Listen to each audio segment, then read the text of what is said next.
Bonjour les amis, j'espère que vous allez bien. Bienvenue sur ma chaîne Roboboxing et autres sports. Ou alors, on va commencer par Allez Paris, allez Paris, allez, allez Paris, allez Paris, allez. Eh ben, vous devinez de quoi je vais vous parler, hein? Quel match, mais quel match! On avait déjà eu une première manche incroyable, mais à sens unique. Là, hier, on a eu une seconde manche où il fallait s'y attendre. Premier quart d'heure très difficile. Après, on se met en place et on marque très vite sur un espèce de quiproquo entre Konaté et puis Alisson. Dembélé, bah oui, il faut être là pour la pousser dedans. Alors, c'est pas le but le plus extraordinaire, mais c'est lui qui compte, puisque sur l'ensemble des deux matchs à ce moment-là de la partie, on revient à un partout. Première mi-temps assez équilibrée, où Paris joue bien, solidement et solide au milieu, défensivement pareil et tout. Deuxième période, où là, on s'est fait rouler dessus. Mais à la différence du match aller, c'est qu'on avait du répondant. Mais c'était quand même très compliqué. Il y a eu un but refusé pour hors-jeu. Enfin, il y a eu trois situations, notamment la barre sur le poteau qui longe le but qui sort. Mais bon, il y avait un hors-jeu.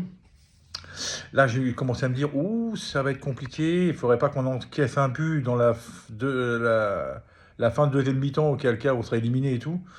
Là, j'ai commencé à être un peu tendu. Mais je sais pas pourquoi j'étais quand même optimiste. Je me suis dit, non, non, non, non, non, non, pas ce soir, pas cette année. Cette année, on verra le printemps en Ligue des Champions. Et puis, je vais revenir après sur un personnage très important du match hier. Et puis, finalement, arrivent les prolongations, où alors les prolongations, physiquement, on était même mieux qu'eux. C'est même nous comme on domine la prolongation et tout. Et arrive la fameuse séance de tir au but où on se qualifie en gagnant 4-1. Et ben, match aller, l'homme du match, c'était qui? Alisson, hein, je crois. Match retour, l'homme du match, Donnarumma, dis donc, qui s'est fait chier dessus, insulté par tout le monde la semaine dernière parce qu'il avait eu la main un peu molle sur le but d'Eliott. Alors bon, c'est pas le seul fautif, hein, il y a une erreur défensive d'abord, enfin bon bref, on va pas revenir dessus. Mais Donnarumma, là, en plus, il a fait des trucs qu'il faisait jamais, il se prise de balles dans les airs, où des fois il dégageait comme il pouvait, mais il y allait. Il se manifestait, on a sorti, il a fait 2-3 arrêts sur sa ligne qui étaient quand même super classe et super important. Et puis il arrête de pénalty. Donc vous avez bien vu toute l'équipe aller vers lui quand on a gagné et tout. J'en ai même presque pleuré. Luis Enrique qui court sur le terrain, les joueurs qui se précipitent vers lui et tout. J'ai toujours dit que c'était un super entraîneur, celui-là. J'ai toujours dit, déjà qu'en tant que joueur, je l'aimais bien. La seule fois où je l'ai pas trop aimé, c'est quand il était du côté de Barcelone, l'année de la remontada. Mais il est toujours dans les coups de la remontada. Quand vous l'avez comme entraîneur, si vous perdez la première manche, il ne faut jamais s'affoler. Comme il dit, il y a toujours une deuxième manche. Voilà, les 180 minutes n'ont pas été jouées. Donc, franchement, alors là, super impressionné. Là, on ne pourra pas dire oui, mais alors Liverpool, machin. Non, non, non, Liverpool, c'était la meilleure équipe d'Europe, hein, la meilleure équipe de la première phase de la Ligue des Champions. Hein, 8 matchs, 9 victoires. Enfin bon, ils ont battu tout le monde, dont le Real. Euh, donc, non, non, non, non, je pense qu'il n'y avait rien à dire là-dessus. En Super League, ils ont 16 points d'avance ou 13 points d'avance sur Arsenal. Donc, il n'y a pas photo. Et bah, Paris, avec cette équipe qui est jeune, mais qu'avec un collectif incroyable. Alors, c'est vrai, maintenant les gens disent oui, est-ce que le Paris est meilleur avec ou sans Mbappé? C'était pas pareil. Bon, c'est beaucoup plus collectif maintenant.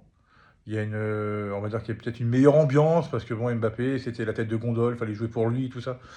Mais enfin bon, on va pas revenir sur le débat parce que de toute façon, Mbappé, si on compte le nombre de fois où il nous a sorti de la merde, parce que bah il y en avait un qui était habitué à l'infirmerie, c'était Neymar. J'adore Neymar, hein, mais il était souvent blessé. Que quand il y avait Messi, bah Messi marchait sur le terrain, donc forcément, on pouvait pas compter sur lui non plus.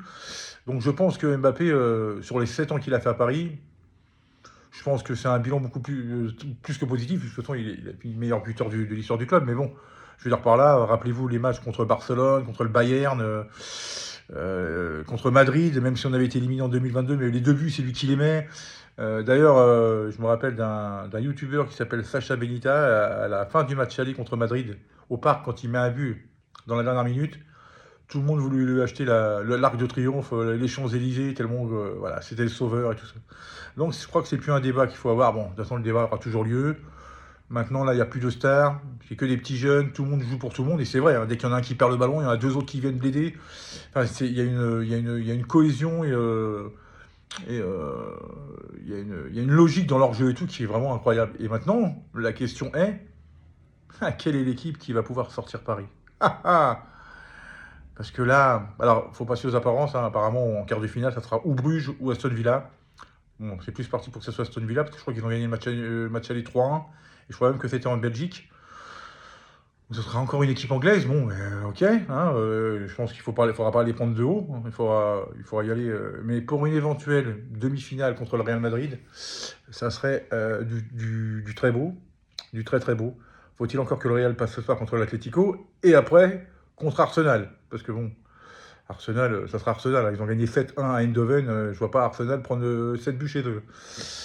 Sans en marquer en plus. Donc voilà. Donc avant de parler de demi-finale, on va d'abord parler des quarts et puis du huitième pour le Real ce soir. Mais par contre, Paris Saint-Germain, franchement, chapeau. Chapeau. Chapeau. Moi, vous m'avez ébloui. Déjà la semaine dernière, j'étais un peu frustré du résultat. Mais ça, je pense comme tout le monde. Mais dans le jeu, c'était absolument incroyable.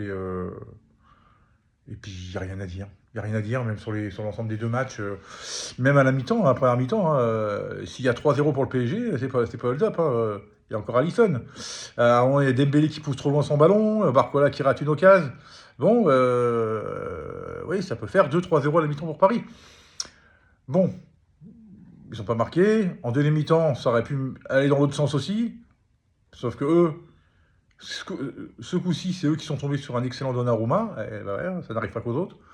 Donc non, non, je pense que c'est largement mérité. Et puis, c'est bien que la saison s'arrête pas en février. Bon, l'année dernière, on a été en demi-finale, mais je veux dire, 2023, 2022, huitième de finale. Bon, 2021, c'était demi-finale, 2020, la finale. Mais avant, 2017, 2018, 2019, huitième de finale. Voilà quoi. Donc 2017, 2018, 2019, ouais, c'est ça. Donc voilà, c'est bien de voir le printemps Ligue des Champions. Et en plus, il va faire beau, les températures vont remonter, ça va être cool. Le ciel sera bleu. Enfin, vous voyez ce que je veux dire, quoi. Donc, je suis très content. Bon, moi j'avais dit, je sais plus combien que j'avais dit. Ah, j'avais dit 3-1 pour Paris retour. Bon, il y a eu un 0, 4-1 sur l'ensemble, enfin 4-1 en séance de tir au but. Bravo Donnarumma, franchement, voilà. Bon, je vais pas me mettre à gueuler dans tous les sens comme les autres youtubeurs, mais je peux comprendre leur enthousiasme. Mais franchement, voilà, maintenant dimanche c'est Marseille.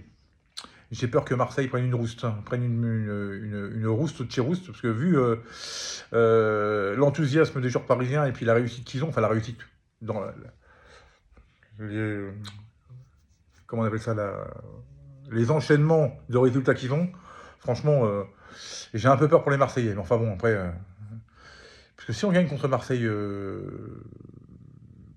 dimanche, ça nous fera 19 points d'avance. Bon, voilà. Donc, non, tout se passe bien, ça va être cool.